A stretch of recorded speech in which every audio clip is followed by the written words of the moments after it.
So yan, nasira po yung ginagamit nating Jetmatic. So kailangan po natin siyang palitan dahil kailangan po ng tubig. Na po kasi to. So yan, bumili po tayo ng makina ng Jetmatic. So yan, yan si pare ko ang gumagawa. So yan, hinihigpitan na ni pare ko yung pinaka-wire niya. So yan, kung sino man po yung gustong magpagawa ng Jetmatic o halimbawa nasiraan po kayo, message lang po ninyo ako sa messenger ko, tawagin po natin si pare natin. So yan, sinesave na po niya yung kuryente para po i-connect dun sa mahabang wire. Magkukunik siya dito. Ito po kasi yung pinaka ano niya.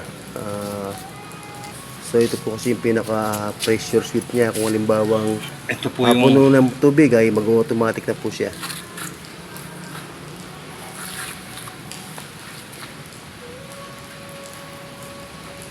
So yan, ito po kasi yung pinalitan namin ay talagang ano na po siya. So ayun po, talagang sunog na po talaga siya.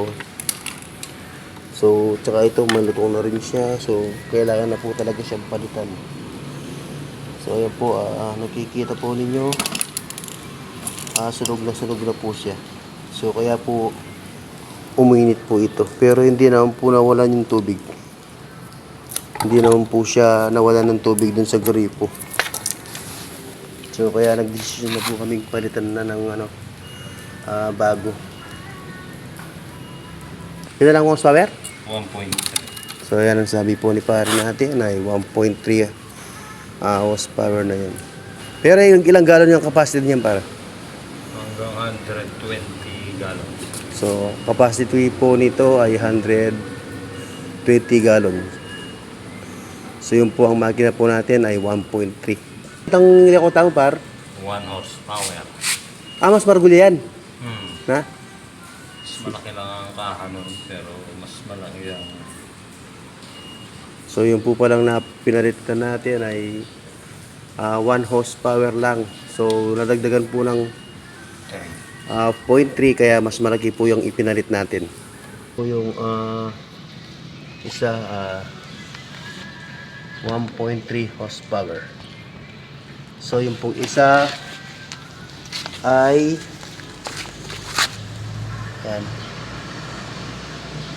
HP 1 horsepower. So yan po ang pagkakaiba.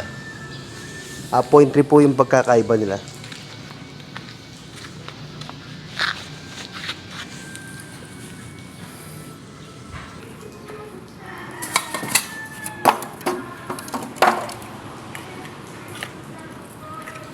Nakapit na par. Siya na binuhat na po ni pare ko dahil malaki po yung katawan niya. Hindi na po siya nagpatulong.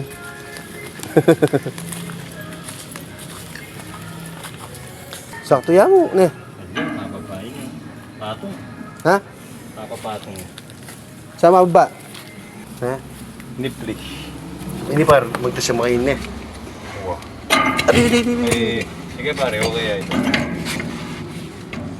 Ayan pa. Yan. Ayan o. Tapos, ini. Yan yung mga laban. Diskarte mo yan par. Hindi may kabalo ka dyan.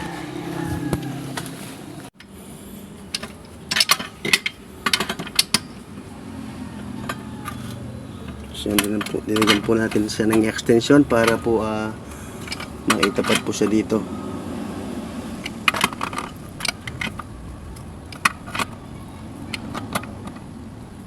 Ayan, tamis pa. Nanginas. Durut na, bisa? Eras yan.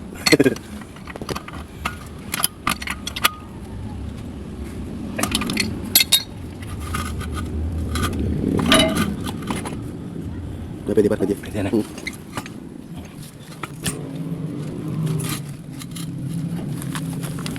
Pwede pa na. Yan. Ato kayo malibong pa eh. Ha?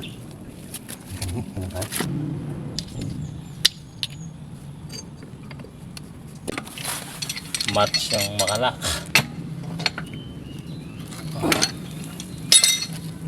Partangke. Ito ka na kana? Ay, Ano natin yan? Ano na sisi mo? ha? Ano na sisi mo? Gaya rin ba? Kaya sisi mo. Ha? Kaya maganda lang po yung turo ng bomba siya. Wala po siyang singaw. Nakita naman po, unang bomba pa lang ay lumabas na po yung tubig niya.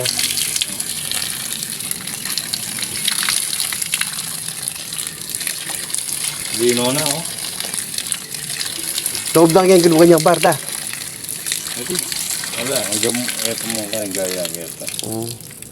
Talagang tinin eh pare. O sige. Eh pati ka ng balang oh. Tumira na ako rin tayo welding. Hindi ka manuro par.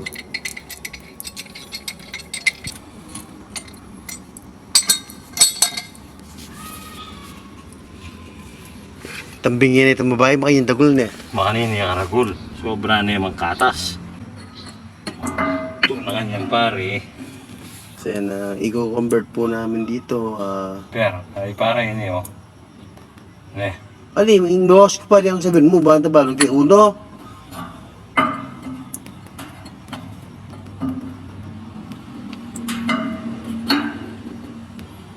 Pare, mga pila niya yan. Ata, yung bandang hari yan. Uno. Uno. Ha?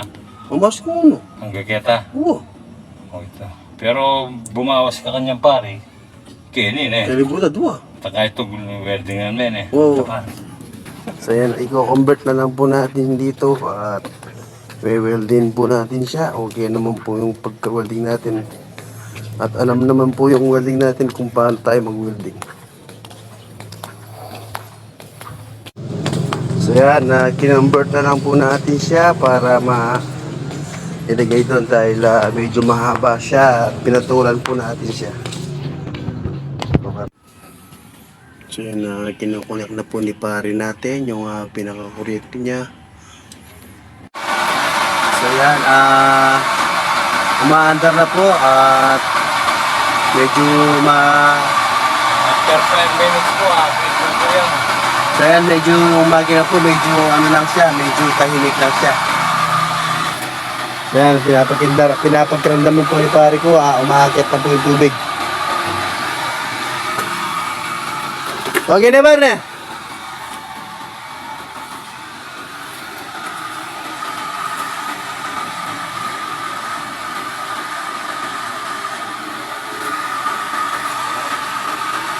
Kaya chinecheck po namin siya, kung okay lang siya.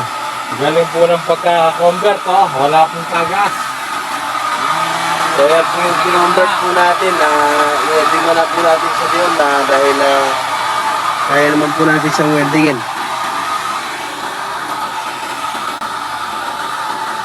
So yan, hintayin lang po natin siyang mag-automatic. Nasa 40,000 lang po tayo. Para mas maganda po yung pressure ng tubig. So yan, sabi po ni pare natin na kailangan nasa plus 40 lang po tayo para maganda po yung supply ng tubig.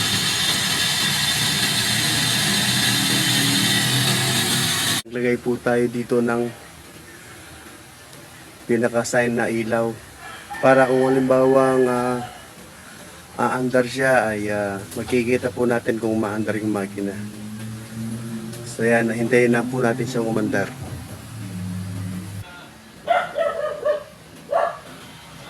So yan po, yan po yung sinasabi kong sign. So kapag namatay po yan, ibig sabihin na patay na po yung makina. Pero habang may ilaw po yan, ay makikita po natin na buhay pa po yung makina doon. So yung bali po yan, yun ang pinaka-sign niya.